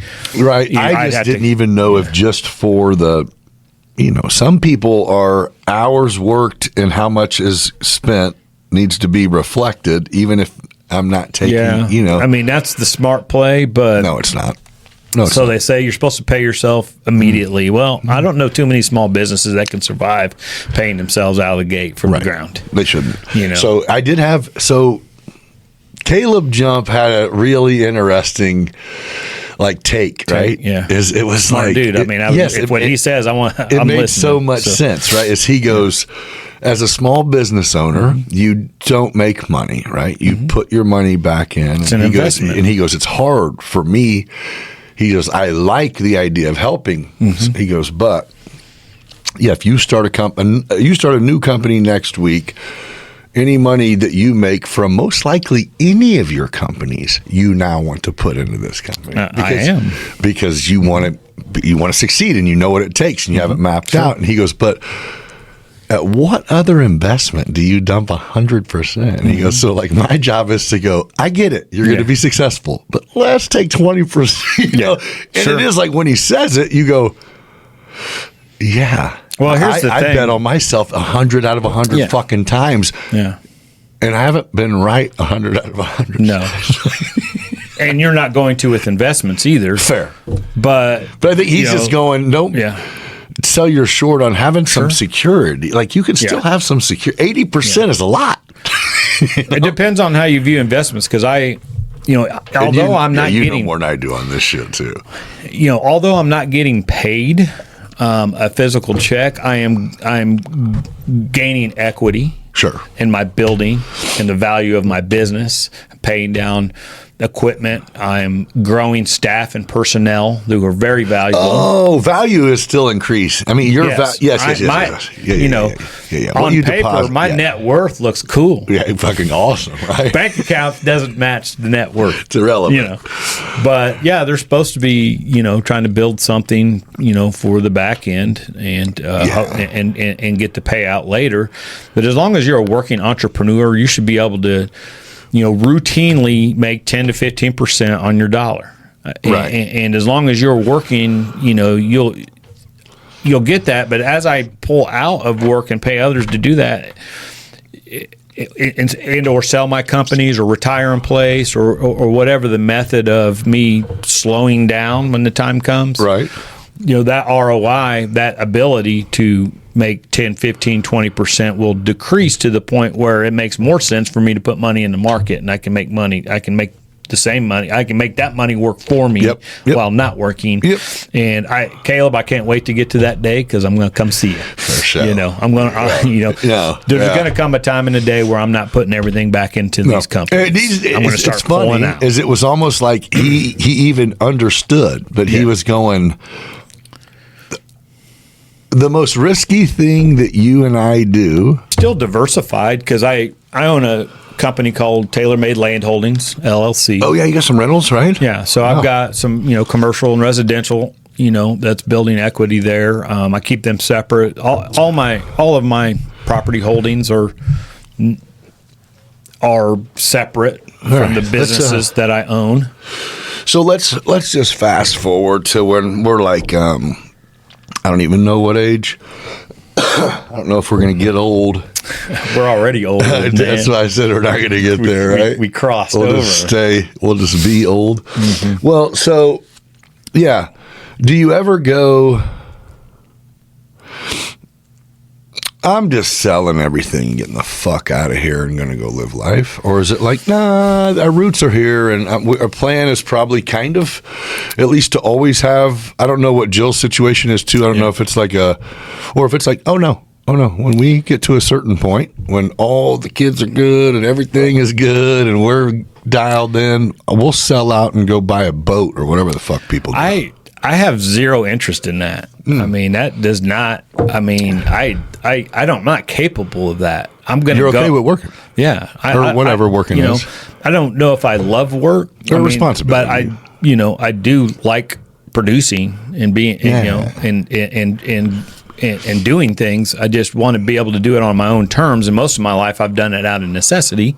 Yeah, and if I can get into a different headspace to do the things that I want to do and feel like doing and enjoy doing in reduced hour capacity, and be able to do it while traveling more frequently in longer periods of time, do it from afar, then I'm cool. Right. But I will not stop,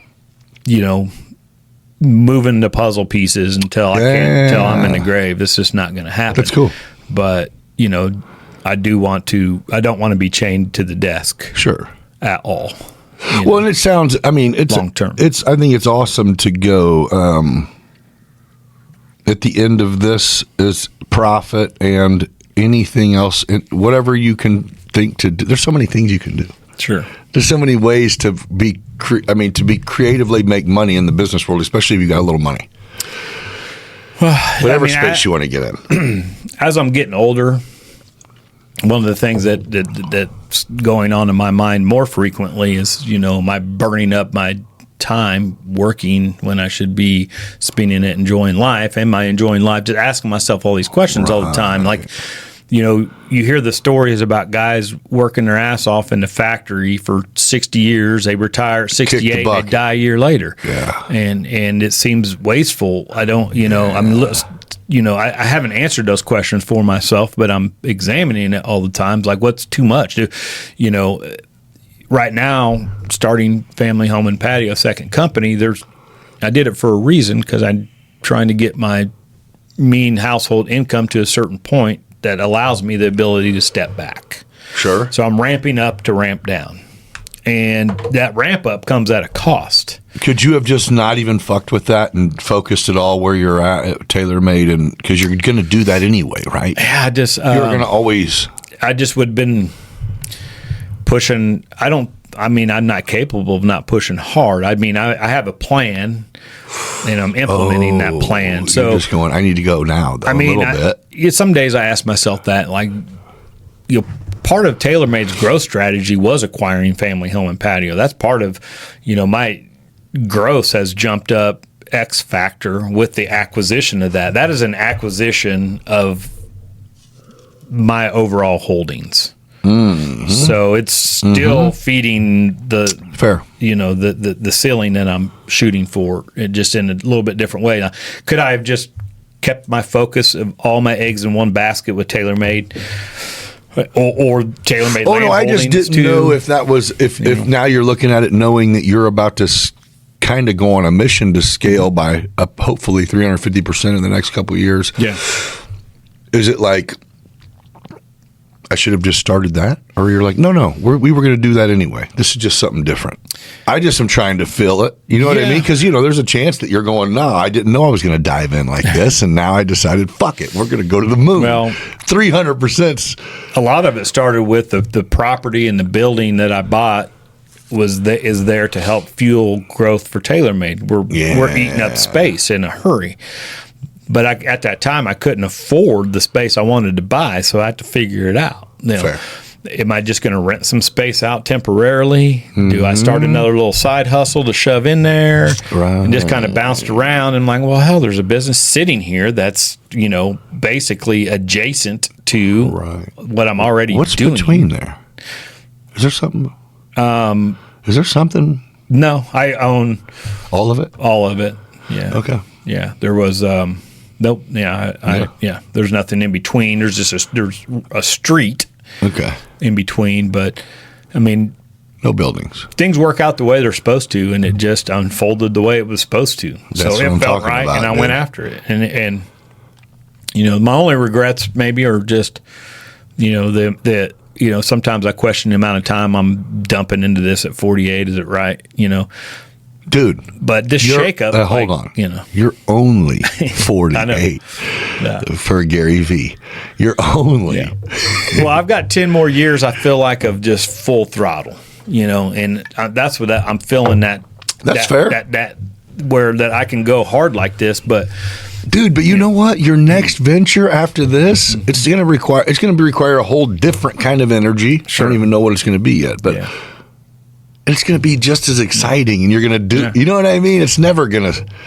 Well, most people change careers, don't even last in a career for 20 years. 25 years is a long time. And, I've been waiting every fucking month, every 6 months for you to post something or tell me someone just bought me for $2.whatever million, $1.2 million.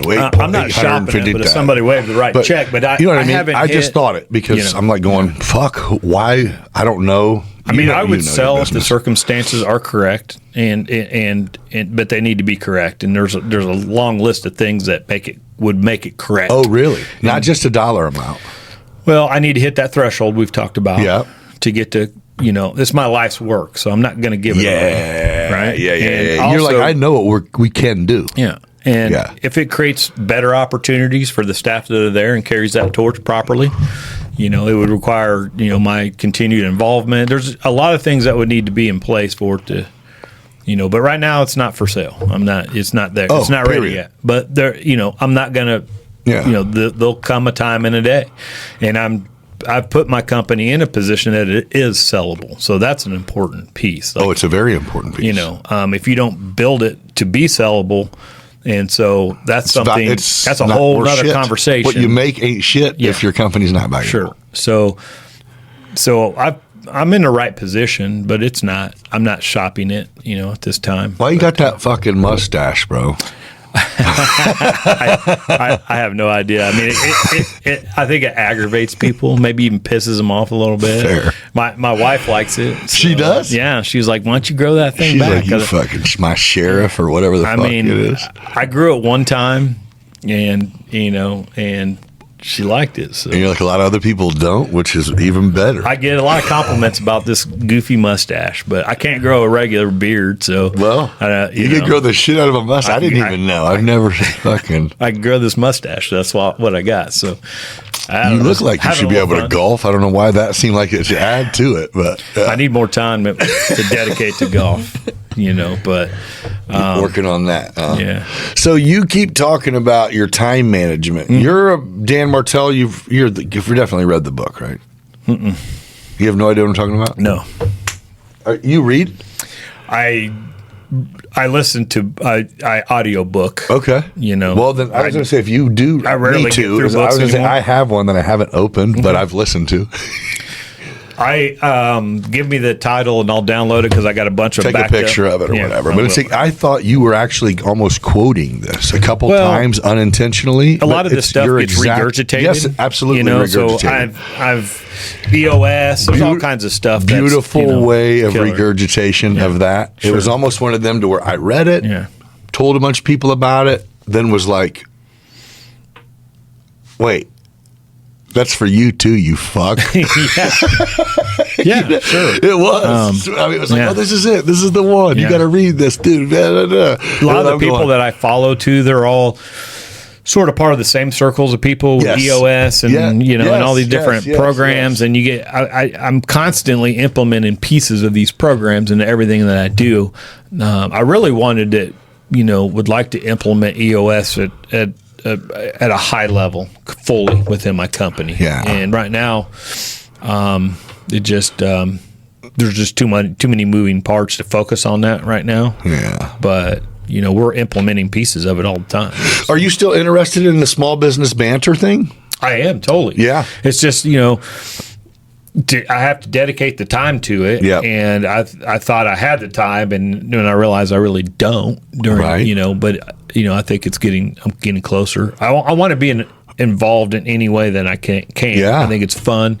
Yeah. But you're getting so good at it. Like, I don't know what I have to offer. Oh, what do you mean? Exactly. I don't think that's it. I think after 10 times doing it, it's like, no, we are both the same at it.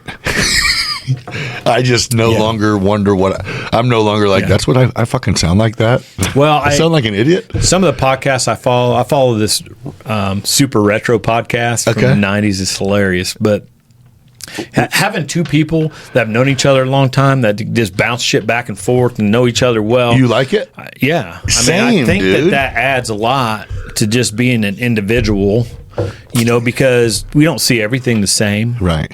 But we also know each other well enough where we can laugh and giggle about shit and talk shit to each other and have some fun. Or if it's like, you think you're fucking stupid if you actually think that. It's like, what? Yeah. I love it. I think that having a couple of people adds a lot. And at the end of the day, I really, truly want to try to give back to our community and the business community in any way that I can, and I want to do more of it as time goes on.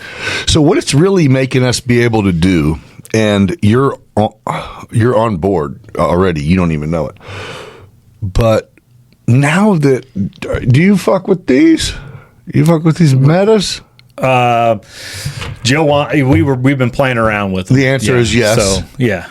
Oh, I'm telling you, I just heard your phone when you walked in. Yeah. But it's same. Like Well, whatever you use, it goes through that too. It's not just Meta. Well, what's funny is like, I lost my vision recently. Like finally the shoe dropped. Like I've had perfect vision You're all my old, life, bro. right?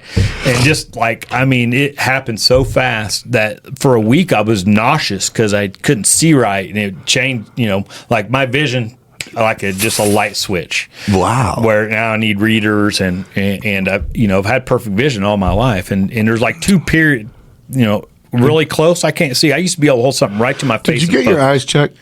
Well, I go next month. I've been waiting to get in. Yeah. So I want to figure out if I'm going to have lenses. I don't know what I need yet. I've heard about these drops, but if I'm going to implement glasses, dude, so I don't want to just go buy a pair and then have to turn around and get lenses and do all this. Well, so that's what I did. Is I go, them motherfuckers look like Clark Kent glasses. Yeah. I'm going to go buy them from the Walmart Vision Center. Yeah. I went and bought them, and they're like, "What lenses do you want?" I'm like, "Wait, what are my options?" They're like clear, ones that tint or sunglasses, and I'm like, the ones that change. I guess let me get the ones that change, and I don't even know how this is going to work because I actually wear glasses, so I need to be able to see. Sure, but my fucking prescription is pretty bad, so it was going to be like $250 for the frames, and then if I need my lenses, another $500. Yeah, and I'm like, I'm not going to drop $750 if I'm not going to wear them. So I'm like, let me buy them, see them for a week. Yeah, dude, within fucking 5 hours of having them, some bitches, I ordered my lenses. Like, let's go, bitch. I don't give a fuck what I look like. These are the shit. Yeah, and getting, you've wore glasses most of your life, so you already had. I don't know if I can wear glasses. Either I have to wear them all the time or not at all. I can't be the guy that has 10 pairs of readers off and on all the time. No, you will. Here's what's going to happen, brother. Yeah. Is you're going to get them glasses and you're going to be like, oh, you guys better quit fucking with me. I just go ahead and put the implant in my brain. Beautiful. Now. Thank you. Me too. Let's just skip right to it. It's like you would do that. I go, where is the line? Are you fucking kidding just me? Go ahead and mainline me right to I'm gonna AI sell now. out, bro. Yeah. I think I like all the technology, and it's getting easier to use, and I'm using my voice much more, which I have to get better at. Yes. And I'm getting I want to get to the point where I'm not typing in inquiries anymore. Nor I'm just should you. speaking them. But, so that led me to what just made me say you're down for it and don't even know is going, our plan for the brainstorm of Beyond Business, not Beyond Business, of Small Business Banter was being able to get other professionals on, and almost if there was any chance we could have live interaction, but we didn't know how we could even do that because it would be. We now literally have the ability to go, you and I sitting here live. Any business questions that ask, it's like the fundamental basic is going, let's see, and then let's discuss this answer because it's going to give us an answer. You know what I mean? Like we have a professional, they can ask it too, but. So you're talking about using AI I'm saying as to the totally use AI as almost our professional is going. Whether the people watching knew it necessarily or not. Interesting. You know what I mean? Just to go, I'm not claiming anything, but let me spew off some information that we can then throw on the screen and discuss what we think of it, but knowing that this is true. Trying to help people open their eyes to how to get comfortable using it too. And what's better than one professional drone pilot answering a drone question is all of them. I mean, the AI genius. you know what I'm saying? It's like refusing to use the internet. Like you're going to get on board. It just, if or you're going to think we're really fucking smart. Yeah. No, but I don't even say, I almost said that because it would be like the bantering part and us talking shit is what makes people want to be on here. Sure. To have legitimate things where it goes, bro, here's what I'm dealing with the state. These fucks are doing this, and here's what's going on. There is no solution. We can ask anyone. Well, as our database grows. And then you have someone out there, and you go, who else? Anybody else having, you know what I mean? Is anybody else really doing that, using AI on that platform like that on a podcast regularly? Nope, they're not. Well, there's some brilliance in that idea. Yeah. And it goes, could you figure it out? Yeah, you could. But guess what?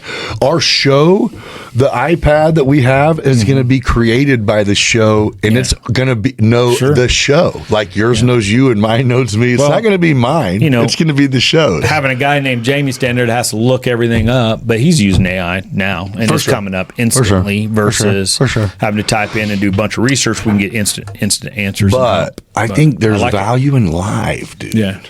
Yeah, there's real value in live because that little red fucking thing that makes people click on, and it does. What do we have to do? Both glance down at something. So what? But it still goes out as a recording to be watched. Just But I like live because it's more personal, and it starts with nothing, so you can suck. You start off with a topic, but I do want to participate and want to figure out how I can work that into the schedule. Yeah, we should. I mean, I have never canceled the idea, and I'm just kind of biting on anything that comes in my direction because I like it. You know I don't like the idea of us doing it remotely with each other. I mean, I want to be here. Right. Let's be in the same room, space. Yeah. Same space. Yeah. That's cool. And and I only thought about AI because it was like our kind of goal was to get people who knew more about a certain area of expertise than we do. And it's like, well, we do have that now. Yeah. We could discuss pretty much anything. Not that it wouldn't be valuable to still pull people in, but what's going to be difficult is going, okay, we're going to figure out me and your schedule and another person. Sure. Fuck it. We can't do it. We still have to have some kind of topic and some basic talking points kind of laid out so we don't trail off. Because next thing you know, no doubt, kind of rolling off. Have to have some kind of basic structure. I almost think you go 20 minutes of specific trailing off about whatever, and then go, all right. Yeah, get back. Here's where we're at. And then if we can get interaction as time goes on from any viewer that would come in would be beneficial. But and what AI gives us a chance is to go, what are problems that small businesses in our area are dealing with, or what's the biggest hiccup, and it'll tell us. And it goes, what can we talk about? What do we might know some. Well, our small business page is pretty active, and there's an ongoing topics being spewed out there. About local things. Yeah, I think it's doable. I think it'd be good. I think it sounds fun. We just have to. We do. At some point, we'll figure it out. Yeah. I'm also on board. Well, I'm slowing down now. I'm over the hump. So the next couple of months, I actually have time. I can work shit in. So right. I got a couple areas here now. I got another studio in this other room. We'll figure it out. It'll be no problem. We'll do that'll be fun. Well, I mean, I also thought, you've done such a great job with Beyond Business. Is it just a segment of Beyond Business? Well, so what I did is I ended up making Beyond Business like just now it's a channel. Yeah. And like this is a podcast, and I'm doing one with all ex-convicts that are now entrepreneurs. More throughout the U.S. than locally. Everybody loves a comeback story. And it's on the same channel, but different. It's Breaking Bars is the name of it. So that's what I was like, well, we can whatever. And we have analytics. I mean, it's not a lot, right? But it's finally to the point where when people watch, you got content. When I say, hey, man, just fucking subscribe. It helps. It really. You have to say it. It's stupid, but it is like, once you hit a certain number of those, they fucking actually cut you a little check. Yeah. You know what I mean? And it's like, oh, shit. Once you see that they'll cut to commercial during your shit, or they'll run ads at the bottom of your shit, it means if you interact, we reward the person. Yeah. Very minimally, but still. So now it's to the point where it goes, all right, it's not big, it's not anything, but, you got to start somewhere. I'm not good. I don't fucking like and fucking share shit. Yeah. I think you're doing great. You look good on camera. You speak well. You got good topics. You're rolling around in different things. And I need to pay a little bit more attention than I have, but I think what you're evolving it's just quickly. Thank you. Thank you. And in a great way. No, I appreciate it, man. If it wasn't for folks like my Dude, you're just my homie, bro. I mean, you're doing great things, but you're my boy. Yeah. Back, you know. Just be able to hang out and you are one of chop it the. up. He has to say yes, so I'm gonna yes to him. We're OGs, bro. Yeah, so it was like for you to come on and have faith in it. And dude, you've always supported me, man. Sure, and everything, and wouldn't have it any other way. Doing absolutely. Glad to get in here and sit and chop it up. And it's almost like you just pointed it out earlier that we're old, but I'm like, it's almost weird because now we sit back and go, we know whatever's going on here, we know the owner. Mm-hmm. That makes us the old people, right? Fuck. I just thought we were on a different level. You're like, no, we're old. We are on a different level. Older. but not dying on the vine. Still getting it done and getting after it. Like, bro. We got you're retiring in 10 years because you want to live for 40 more of fun. Yeah. So I'm into a lot of adventure type stuff in my personal life and that clock's ticking. I'll do it till I can't, but I have a lot of stuff that I want to run around and do and mountains and adventure stuff that I'm trying to get done in life. I got some playing I want to do. I didn't get to do it when I was young. Yeah. So now busy working. Yeah, I'm busy working. So retirement for me is going from 60 hours down to about 30 or 35. Yeah.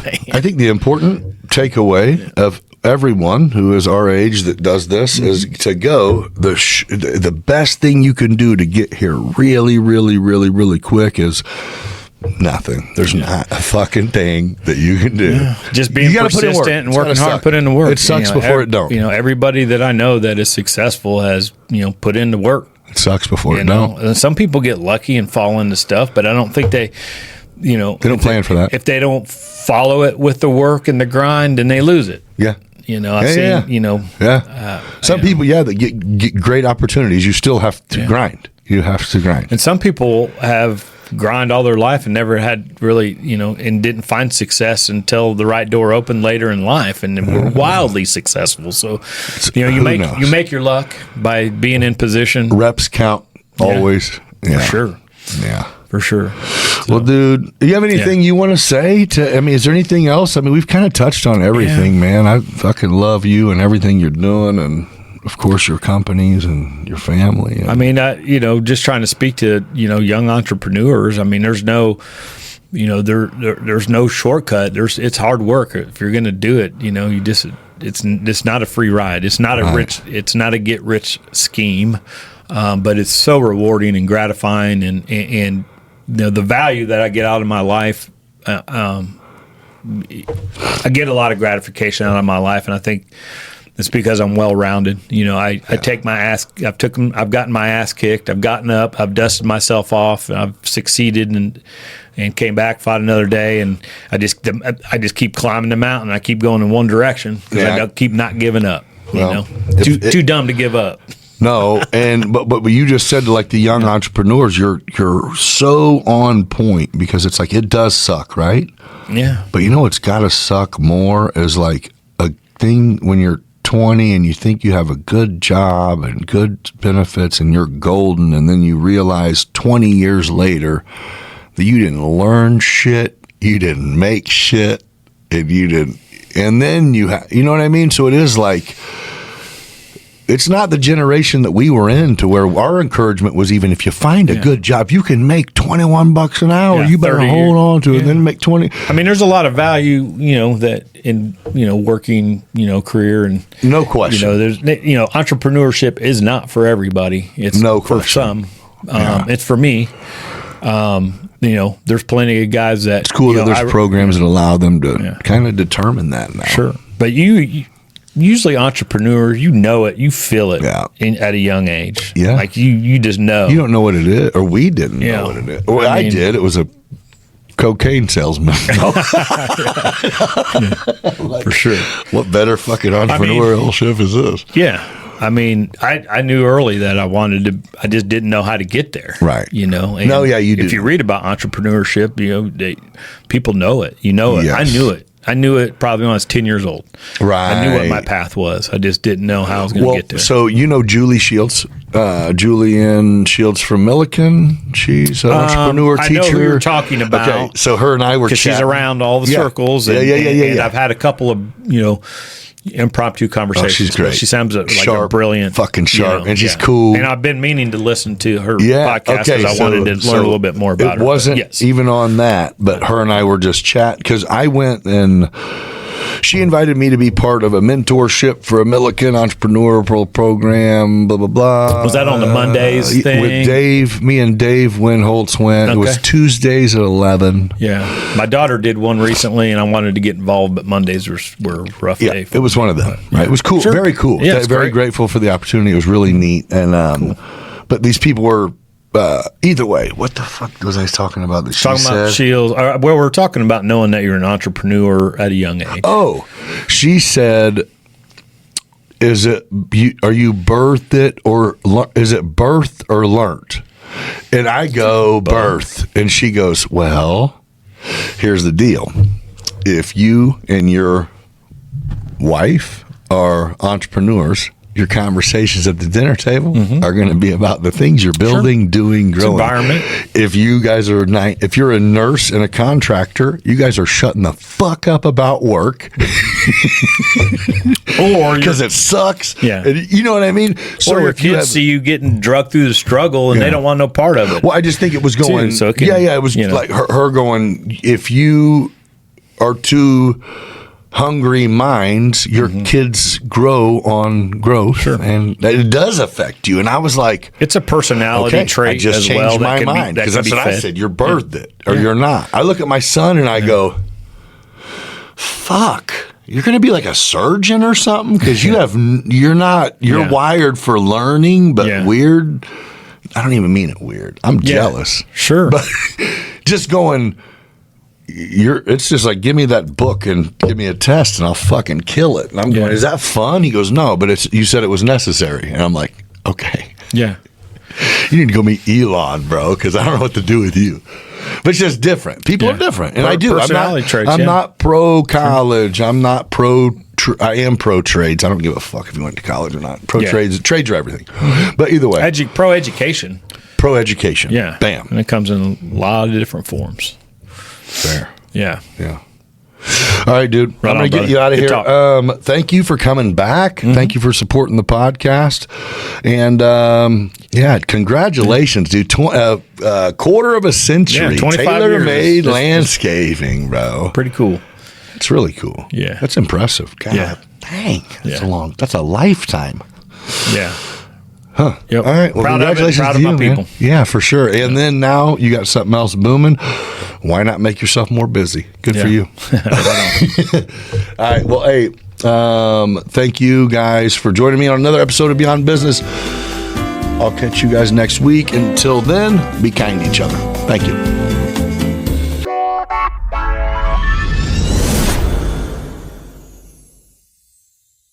Hey, thanks again for joining me for this episode. Before you sign off, here's a quick word from the companies who make it possible for us to do this. Aerial Elite Solutions, when it comes to drone technology, no one does it better. From solar inspections to construction monitoring to telecom towers to wind turbine blades to real estate coverage to event showcasing, AES brings the sky to your side with unmatched quality, precision, and speed. Reach out to Aerial Elite Solutions at flyaes.com and see how they can elevate your business today. Midwest Lightning Rods. For nearly a century, they've been protecting homes, farms, and businesses from one of nature's most destructive forces. When lightning strikes, they make sure that you're covered the right way and the safe way. Contact MLR today at lightningstrikes-weprotect.com to see how you can become part of the community protected by MLR. Support local, trust the best. Aerial Elite Solutions, Midwest Lightning Rods. Excellence from the ground to the sky. Thank you again, and we'll catch you in 5 days. Until then, be kind to each other.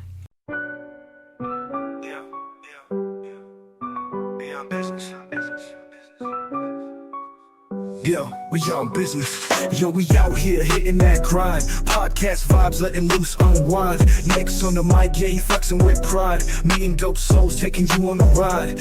talking about life, not just that paper. Doing it big, ain't no time for a hater. People yap behind his back, but we rise like the sun. Gather round fam, we just having some fun. Beyond business, it's a vibe, feel that thrill, getting intimate. May even get your heart filled. Meeting the legends, those raw and real. Digging deep thoughts, show you how to feel. From the block to the boardroom, we making that move. Beyond business, baby, yeah, we got the groove. Shout out to the hustlers, the real street thugs. We all eat together, no need for the drugs. Yeah, you blessed with the gift, determined to thrive. Nick's breaking it down, keeping that fire alive. Let's go deep like the ocean, no bluff. Beyond business, baby, we can't get enough.